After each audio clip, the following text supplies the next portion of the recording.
Good afternoon, everyone. So I guess we'll just go right into questions. So Tom, you want to start? Yes. Sure. I want to ask about that, what you mentioned at the end there, that you won't have enough trains potentially to both open the Silver Line and maintain the current level. First off, does that imply you want to open the Silver Line later this year? I know they just gave you authority to set a date at some point, but also secondly, do you intend to bring more trains back before that date? Yeah, so we have no intention to delay the Silver Line. We're working every day to get that line open. The region's been looking for that line for a generation. We're making incredible progress with all of our partners. We have all the staff in place. We're just about to start simulated service. So every day we're feeling more confident to get towards an actual opening day. The point that was being made in there was the question one of the board members asked was. There we go. The question that was asked by one of the board members is based on kind of coming out, I think actually Chair Smedberg said, after the 23rd when we kind of opened part of, the Blue Plus because of the yellow line shutdown, what will be the impact on service? And our point was, based on train availability, we will not be able to deliver the level of service we're providing today and open the Silver Line. So it's just a simple math equation. We need X amount of trains to deliver X amount of service, and now we're adding even more miles of track for new service. So we need to bring more trains back to the system. It is our intention to do that. We appreciate the WMSC's role. They're supposed to do safety oversight of us, so we have procedures. They're supposed to do oversight of that. We'll be submitting a new, another return to service plan, and I think Jamie mentioned the idea on that is we have a lot of data that I think it's 53,000 measurements that we have not had one wheel that has shown out of conformance, and so we actually believe that the increase in interval between measurements is totally safe and still way beyond what the industry practices. And there is no, I think Jamie used the term, I don't know if he used silver bullet or magic wand, I think he used, that the whole fleet is in the same situation in our regard. So high press tonnage or lower press tonnage, there hasn't been a root cause identified on the wheel sets or on the track itself. So our next plan will be bringing back more fleet for sure. What about the wayside inspection system? I haven't heard an update on that in a while. Is that going well? Could that be used soon? Sure. So we're working on that concurrently, but we really don't want to rely on that system. And I've given the team direction. I want to be really cautious on that system, and especially use different environmental scenarios to validate that system. So, what it looks like in August and what it looks like in January might be different. So we have to get that right, and then we'll look at that as supplemental to the measurement program. So. What our Deputy Chief Safety Officer said, I think, is the most important point. Regardless of track, regardless of wheel set, whatever the investigation does, because these are totally separate things, and I think one of the points Jamie was trying to make is they're being conflated by, through conversations. They are two different things, and whatever happens on the investigation, we need to, in the meantime, do mitigation. And mitigation for this problem is measurement. Out of abundance of caution, we're over measuring in some ways because we want to ensure that there's no chance we have migration of wheels so we can provide a very, very safe service. So, okay, next. I want to follow up on the Silver Line in regards to some of the challenges that you just laid out in regards to trains. How confident are you that you'll stick to this timeline that was presented? And what reassurance can you give to the passengers who've been frustrated with missed deadlines in the past? Well, the timeline that was presented is when we believe will be done of safety certification to send to the WMSC. So we're very confident in that. We have the trains and the staffing to do that, and we're about to start that in not too, I think another week and a half or so. We'll start the simulated service.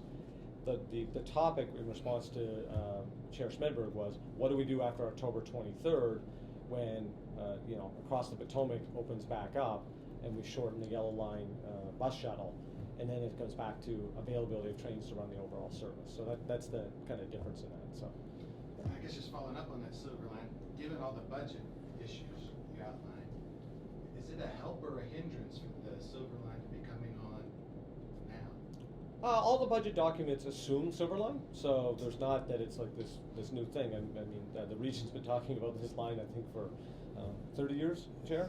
Long time. Long time. We'll say a long time. So we're ready we're excited to open it. We know the region's excited. There's a lot of economic development along the whole Silver Line. We think ridership over time will grow. It's serving an amazing East Coast airport that wants to grow itself, and so our partners at MWA, we're looking forward to kind of wrapping up and getting into service. And just real quick to follow up on the ridership, because I know in those 30 years when they were first doing those projections, this second phase never really met the federal ridership issues. And that was pre-pandemic, pre some of the problems. So, I mean, as you're projecting out that ridership, is it going to be sufficient to justify? I'm not obviously here to litigate a decision that's been 30 years in the making. The reality is we have an amazing piece of infrastructure that the community really wants, and we can't wait to, and we're excited or thrilled, depending on what adjective of the board meeting we'd like to use, ready to deliver that for the community. And if you look at all the job growth that's going to be taking place along that Silver Line Phase 2 and even Silver Line Phase 1, there's going to be a lot of reverse commuting that the system hasn't seen before, and we're already seeing some of that already. Yeah, different types of It's a different type. It's not going to be everyone going to the core. It's people using it differently. So I'm hearing kind of three different variables with Silver Line, service, and Wayside. What headways, what level of service could we see it be reduced to if we don't have enough trains? Yeah, I don't have those specifics. The team is working through that because this is an ongoing process. One of the things that I promised the board and I promised the public from day one, I'm going to bring a level of transparency to the organization. I'm not going to hide things. I think I hope people take away from this. There was no hiding of any document. The idea that some document was discovered, not accurate.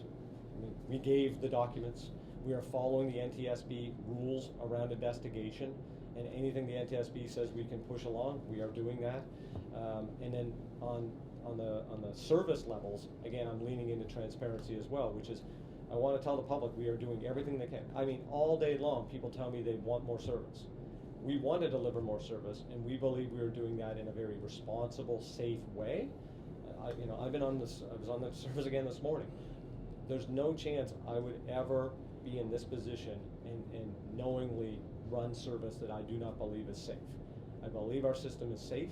Quite frankly, we are being an abundance of caution and doing measurements way beyond an industry standard because we want to provide that trust in the community. So, Randy, and Jordan, the board is confident that the plans and the recommendations that the professional staff has brought forward to the MSC and others when bringing back these trains has been very well thought out, very reasonable. Yep. So the Wayside, earlier this spring, there was hope that these Wayside stations would be ready this summer, and we're moving into fall now, and it sounds like you have some kind of confidence concerns. Not confidence. Again, got to get things right. So we know our process right now is right, and doing that and continuing to refine that and building data sets is the most important. And then secondarily and in parallel, we want to try to get into automated process and work through that. So and no ETA on that. On automated. Again, we're installing them. We're collecting data.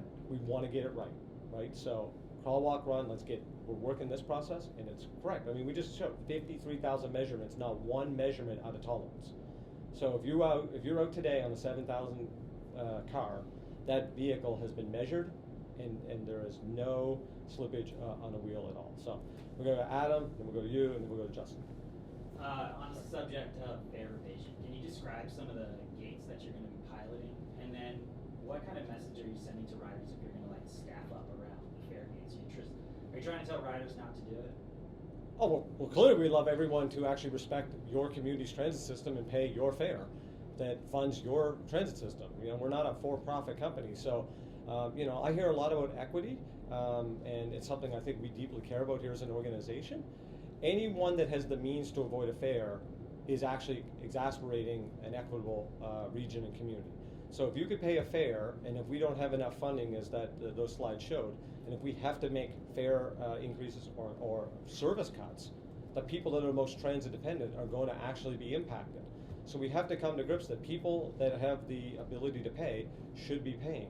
Now we have partners. I know the district's working on a low-income fare program, and we're partnering with them. And I think that's that whole holistic conversation we had in there. On the gates themselves, we're not talking about ripping all the gates out. So there's no suggestion of that. The question is, are there modifications that would make it a little more difficult to actually, kind of leapfrog the gates? And Right. So just describe what that would kind of look like. the team's working on different prototypes, so we're hoping to have some information on that probably in the next couple of weeks. Just different styles, whether they're like actual leafs themselves or kind of on the stanchions in the middle, maybe ways to not allow people to kind of slide across them as easy.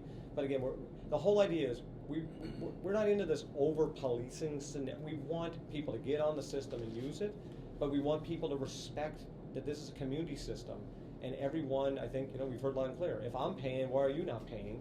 And I think there's that fairness, not, FAIR, that people want to see on fair policy. Will you direct officers to write more citations to enforce fair evasion more in the places where it's able to be done? We have more information coming out on fair enforcement probably next week, and citations are certainly part of that process. So, sorry, I don't know your name. I apologize. I'm Hannah. Hi, Hannah. Washington Business Journal. So I understand that with the Silver Line, one of the conditions for acceptance is M1 needs to cover some of the difference in terms of over budget with the contractors because of the delays. What's the latest that you've heard from the contractors and what the status of that funding? We can give you kind of more, if you were looking for detailed conversation between Lynn and Andy Off, who's our EVP of Capital Planning. I would say from this point of view, we have a great partnership with MWA. Every day we are getting closer to opening. I know they're very excited to be done with the construction of the project and hand it over to us. We're fully staffed. We've taken control of the yard. Power is up in the yard. We're doing all of our interlocking training. Our PIC was done, so all of our staff are in place. I was out actually with probably about 100 Silverline staff members last week going through kind of the importance and quality and safety of what everyone does. So right now we don't have any, I have nothing in front of me that is a red flag issue, and we're just going to keep working every day to deliver the service. And Hannah, we're also coordinating a lot with the jurisdictions because several of them will have buses Yeah. and shuttles and emergency drills have taken place. So all that work is also taking place outside of the internal things that we have to do. Yeah. Okay, just. Randy, does Metro view the 2015 report that was raised during the Safety Commission meeting this week? Is that incorrect? Or why, if it's not incorrect that the consultant said, has Metro addressed that issue with the restraining rails, or why hasn't Metro adjusted them? CEO Meyer of the commission said that even Kiko, your quality assurance people, sort of raised issues about restraining rails last year and the year before. Yeah, I just want to be real clear on language, right? So again, investigation, return to service. Two definitely connected, but two separate things. What I think Mr. Johnson was trying to do today is bring clarity, because those are getting conflated into the same bucket. That report that was referenced was a Metro report, and it was given to the other parties in the investigation. So I think the first thing we want to make really clear, because there was some reporting and conversation about making it like this report was discovered, or that we were hiding a report. You can't hide a report that you actually gave to other people. Okay, I think that's really important. Number two, there's nothing in the report that leads to a root cause. So there's parts of the report that have to do with legacy fleet operations. We have 7,000 fleet. There's been historic caps that NTSB has done related to restraining rail. So what Mr. Johnson's point was, we can't just, for lack of a better, willy-nilly move engineering works in the rail system without understanding the interdependencies of all those. So we now have an interdependent team of engineers between rail, track, and power all working together. And he said it really clearly. We would love to find a root cause. Anyone out there that's talking about how we have a root cause and we're hiding it is factually incorrect. Sure. If a root cause was track, it'd actually be much better for us than vehicles, because we would go out and change the rails and we'd be moving on. Until and at such time that happens, what the most important thing is mitigation. And we're going to measure, and we're going to keep measuring, and when we're done measuring, we're going to measure more, because that is a way we can guarantee the public that they are going to have safe train service every day. Sure, if you separate just the investigation, I understand that, you're making that clear, but just as a safety issue with the track, again, the Safety Commission's reason for being is also Metro Rail safety. Meyer brought it up again, and he even said that if it goes unaddressed, it can cause wheel movement, and it is a safety issue. He brought that up to commissioners there, who are obviously as part of their meeting, and it was publicly aired. Why would he bring that up if it's not a concern right now for the track and something that Metro needs to address? Yeah, I would recommend you ask him why he would bring something up and what the way he stated it. I'm giving you our statement of, we have documents, we commission these documents, we don't commission a document and get a document and not take it serious and not share it with other people if you don't think it's serious. So we are doing everything we can to identify root cause. NTSB is the lead. In the meantime, we are going to measure and measure and measure to provide really safe service. So is the We're report just gonna- wrong, or? Again, we had a report. It was openly disclosed, and I think we've said our piece on that. I have a question about the Greenbelt redevelopment project that was, the motion that was passed. Chairman McKay from the Fairfax County Board of Supervisors just sent you a letter yesterday asking that you not move that measure forward because it would essentially be endorsing that project, considering the FBI is now reopening their search. What's your comment in regards to that, and what are the next steps in the process? You want to go first? Yeah, it was just, it's part of our process that we have to do this. As it said in the presentation there, we were responding to a request from GSA. And it's something that we had to do because part of that project and part of that proposal has a small piece of land that's owned by Metro. So again, the action we took today it's purely procedural. It is not favoring one side over the other, which I think is the underlying concern of Mr. McKay, and it is not the case at all.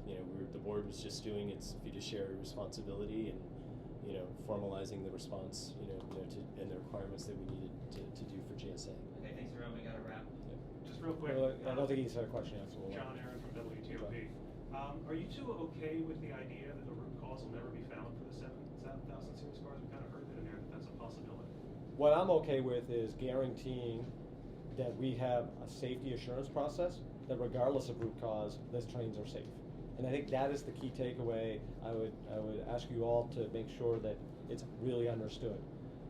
There's an investigation, and we'd love to get to a root cause. Quite frankly, run by the NTSB. I'm sure they would like to get that as well. Mr. Johnson made it clear we've received no directives from them on a corrective action related to a root cause. Regardless of what happens with that, and again, we would love to get a root cause. We are going to do mitigation, and if we have to do mitigation, as long as the vehicles are in existence, that's okay.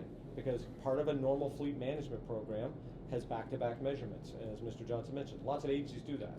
What we're doing is doing it at a much higher frequency and level to provide an extra level of safety assurance that those vehicles are safe. So that is what we're focused on, and I'm totally okay that if we had to measure for the next 5-10 years to ensure safety, we're going to do that. Thank you. Yeah. Did you say there was an orange line arson arrest in there? The story about the operator who put out the fire, the chief told me that the U.S. Marshals Task Force, which we're a part of, did a great job and was able to, I think, apprehend that person. I think it was last evening. Yeah. Paul, I'd just like to ask Paul, your relationship with the Safety Commission, that's something you deal with. This was brought up again. Do you think it should have been brought up? Do you have any issue with the oversight that's taking place and what's coming out at those meetings, perhaps? What's being said to the public about the rail system? Well, look, I mean, we respect, as Randy said, we respect the Safety Commission and its goal or its oversight, and they seem hopefully it will stay focused on that and working with the team, and I know our team has done a lot of work with them over the last 4 or 5 years to create a very cooperative working relationship, and I think that's all that needs to be said. So. Okay, thanks everyone. Okay, have a good day.